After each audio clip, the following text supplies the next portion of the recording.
Bonjour à tous, ici Nata, votre animatrice du balado Nata PR School.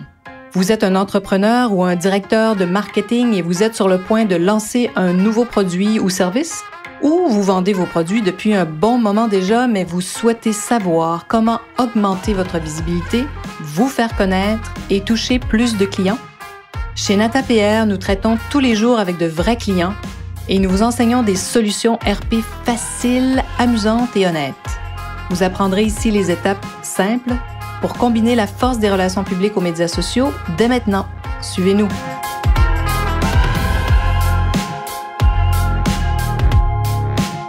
Bonjour et bienvenue à ce 57e épisode du balado du podcast Nata PR School. Amérique versus Europe.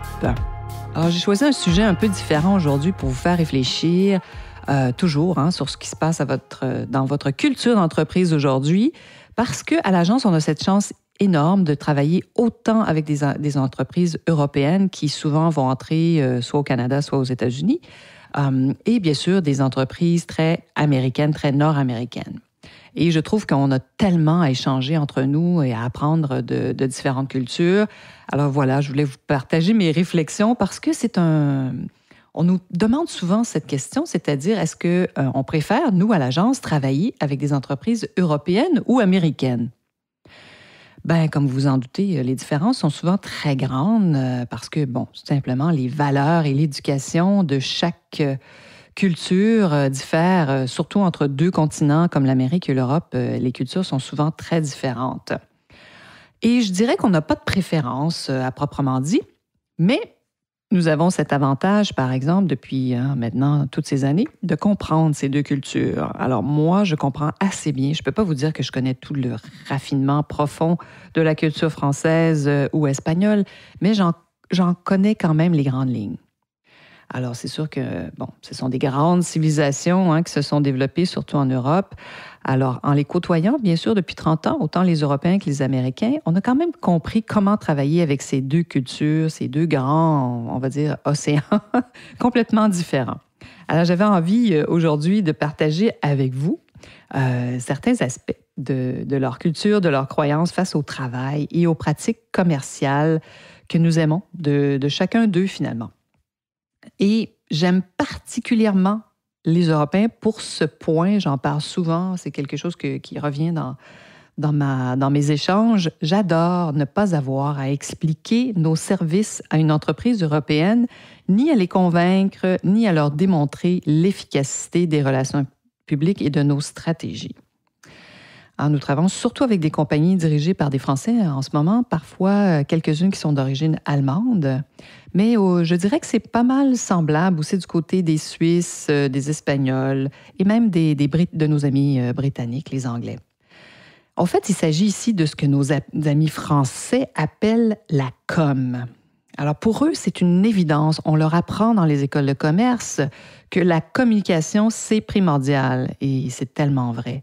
Je ne sais pas pourquoi chez les Américains, on n'enseigne pas ça de la même façon, mais ça donne lieu à des échanges différents quand on parle à des clients américains.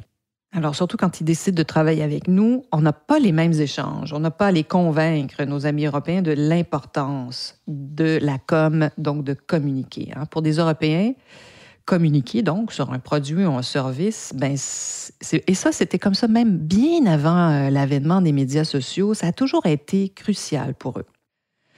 Et voilà, donc on n'a pas à les convaincre. Ça va déjà plus vite, je vous dirais. Il y a une étape qui est franchie rapidement ici.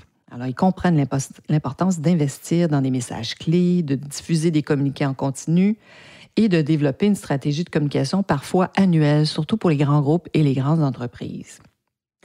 C'est différent pour nos amis américains parce que c'est ça, ils veulent être convaincus de l'importance de nos services. Soit on a à vendre notre salade, comme je dis, puisqu'on n'a pas à faire avec les entreprises européennes. Et donc, nos amis américains, quant à eux, on aime bien aussi ce côté quand même rapide. Ils n'ont pas une minute à perdre, nos amis américains. Le temps, c'est de l'argent. Alors, jamais de longues réunions à débattre de nos choix éditoriaux ou des 1000 possibilités qui s'offrent à eux. C'est toujours très droit au but. Ça m'a pris du temps. J'ai mis vraiment un bon moment à comprendre que les longues réunions avec nos amis européens, Ben, c'était pas une perte de temps, loin de là, parce que nos amis français aiment les rencontres où l'on discute, car c'est souvent, pour l'avoir vu, dans ces échanges professionnels que des idées exceptionnelles émergent. Alors, ils laissent la place à ces idées, donc ils laissent la chance aussi à d'autres cerveaux de s'exprimer, ce qui est assez fantastique. Donc, pour eux, il faut laisser le temps faire son œuvre. Hein, donc, pour nos amis américains, c'est la culture du droit au but. Bien sûr, la culture de la rapidité s'est aussi propagée aux pays européens, évidemment, puisque maintenant, toute la culture américaine est tellement diffusée partout dans le monde. Alors, on n'a qu'à penser au Netflix de ce monde rapidement, là. Alors, donc, leur culture est accessible pratiquement partout. Alors voilà, donc c'est sûr que la rapidité a pris de la popularité, on va dire même pour nos amis français, mais il y a quand même cette culture profonde où on se permet de réfléchir plus longuement. Alors voilà, donc la notion du temps en diffère réellement des deux côtés de l'océan. Vous ne verrez jamais un Français, entre autres, manger devant son ordinateur et travailler en même temps. Le déjeuner, le lunch pour les Américains, revêt une importance vraiment capitale parce que ça fait partie des moments où ici ils prennent le temps de manger et d'échanger avec leur père le midi et ils apprennent à mieux se connaître, ce que je trouve fabuleux. Petite anecdote, il y a de cela plusieurs années, j'étais à Paris, je prenais le métro pour me diriger à mes rendez-vous, donc je cherchais une maison d'édition, au fait, pour un auteur, un compositeur, et on cherchait un auteur, donc je faisais la tournée des maisons d'édition pour trouver des rédacteurs de chansons. Et bien sûr, j'avais peu de temps et je voulais maximiser mon temps, donc je m'étais acheté un merveilleux sandwich d'une fraîcheur fabuleuse et j'avais décidé de le manger dans le métro. Je peux vous dire que j'ai remballé mon sandwich assez rapidement parce qu'on me regardait avec des yeux, mais je me suis rappelé qu'effectivement, on ne faisait pas deux choses en même temps, surtout pas manger en public. C'est quelque chose qui ne se fait pas vraiment. Enfin, voilà. Donc, voilà. Et depuis ce temps, je prends le temps de m'asseoir et de manger et de laisser justement mon estomac et de bien mâcher mes aliments. Donc, je me sens tout simplement beaucoup mieux. Je trouve intéressant parfois de prendre des aptitudes ou des croyances ou des façons de faire de d'autres pays. Parfois, ça peut même nous aider à se soigner et à prendre soin de notre santé.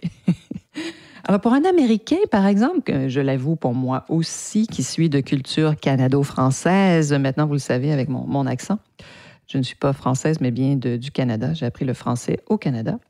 J'avais au début l'impression, dans ces rencontres avec mes amis européens, de perdre mon temps. Mais j'ai bien compris, après toutes ces années, comment tirer profit de ces échanges. Parce que ces rencontres où l'information circule, c'est aussi une formidable occasion de mieux connaître les dirigeants, les partenaires et les autres entreprises qui font partie de ces rencontres-là. Les Américains, ils prennent souvent plus rapidement des décisions et ils avancent, quitte à revoir rapidement leur stratégie en cas d'échec. Ils vont foncer plus rapidement, contrairement à nos amis européens parfois. Je dirais la majorité du temps.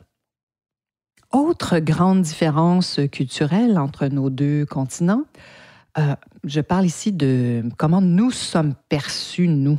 Alors, pour les grandes entreprises américaines, je parle vraiment des grands groupes ici, les agences sont souvent interchangeables, les agences comme la nôtre. Si les résultats ne répondent pas aux attentes, on passe rapidement au prochain numéro. Des fois, on ne fait pas d'analyse très profonde. On change pour changer, parfois, je trouve, malheureusement. Donc, il y a parfois ce petit défaut qui me plaît moins. Mais ça nous a forcé, nous, à vraiment travailler nos services, mais d'une façon exceptionnelle. Donc, même avec des grands groupes américains, on arrive à vraiment travailler avec eux de nombreuses années aujourd'hui. Autrefois, au début de mon entreprise, je pouvais avoir des clients pendant 13 ans, 15 ans. Aujourd'hui, ce qui semble complètement impossible. Mais je vous dirais qu'on arrive à faire des 5 ans, 6 ans maintenant avec des grands groupes, malgré les changements de directeur de marketing. C'est souvent ça le problème. Tout bouge aussi depuis quelques années, je dirais, c'est probablement 6 ans ou 7 ans, là, il y a une accélération. Les postes, les gens en marketing, communication, peut-être même dans d'autres domaines, changent d'emploi très rapidement. Alors voilà, c'est ainsi que nous, ça nous a forcé à développer notre service, mais à un autre niveau. On est des fous du service, c'est certain. Alors, nos amis européens, quant à eux, ils aiment développer des partenariats même avec leurs fournisseurs, contrairement aux Américains. Donc, les relations d'affaires qu'on entretient avec eux, qu'on développe avec eux, se déploie dans le temps. Parfois, ça prend plus de temps dans le sens où ils veulent apprendre à nous connaître. Donc, les budgets sont peut-être souvent plus petits au début. Hein, on commence doucement, par étapes, contrairement aux Américains où on va aller plus vite. Donc, les budgets sont plus conséquents dès le départ. Et donc, avec les marques européennes, souvent, les budgets sont plus petits. On apprend à se connaître. Souvent, je dis qu'on apprend, on se fréquente dans les premiers mois et peut-être même la première année. C'est vraiment, il n'y a pas de, comment je dirais, il n'y a pas de recette meilleure. Il n'y a pas de recette meilleure que l'autre, hein. Mais je pense, après, c'est vraiment comment nous, on aime travailler. C'est sûr que moi, j'aime travailler et grandir avec les entreprises, accompagner mes clients le plus loin possible parce que j'aime apprendre, donc j'aime grandir avec eux. Mais il n'y a pas de mauvaise ou de bonne recette ici. Parfois, de démarrer rapidement avec des ressources dès le départ, ça peut amener aussi de grands succès. Alors voilà. Donc, comment on fait pour se faire connaître? Est-ce qu'on prend du temps, on développe ces alliances ou on y va plus rapidement? Vraiment. Je pense que l'important, c'est d'analyser rapidement qu'est-ce qui se passe donc après les premières opérations. Alors voilà. Donc, je voulais partager l'Amérique versus l'Europe aujourd'hui parce qu'on a cette chance, nous, en étant ici, en Amérique du Nord, avec un bureau à Miami, un autre à Toronto et à Montréal. Donc, on a 3 bureaux, 3 points vraiment importants, stratégiques. On est capable d'accompagner des marques européennes et américaines dans ces marchés et de pouvoir vraiment vous traduire aussi ces diverses cultures. Mais on a aussi appris à travailler avec vous, les marques d'un peu partout. Puis bon, ça nous plaît toujours de travailler avec des grandes marques internationales, évidemment. Alors, si vous avez des questions, vous avez envie de savoir comment on peut vous aider justement à entrer dans un marché nord-américain ou au Canada, aux États-Unis. En ce moment, on fait beaucoup de choses autour de la Californie, mais parfois, ça peut être autour de Chicago, de New York ou du sud des États-Unis. On connaît bien ces marchés, on y est depuis longtemps. Alors, ça me fera plaisir de répondre à vos questions. N'hésitez pas, consultation gratuite, envoyez-moi un courriel. Si le lien n'est pas cliquable en bas, nata@natapr.com. Alors, j'espère que cet épisode vous a plu, vous a diverti un peu et vous a amené à réfléchir à comment vous travaillez et comment vous souhaitez que votre entreprise continue à se faire connaître. Et j'espère que vous serez des nôtres la semaine prochaine.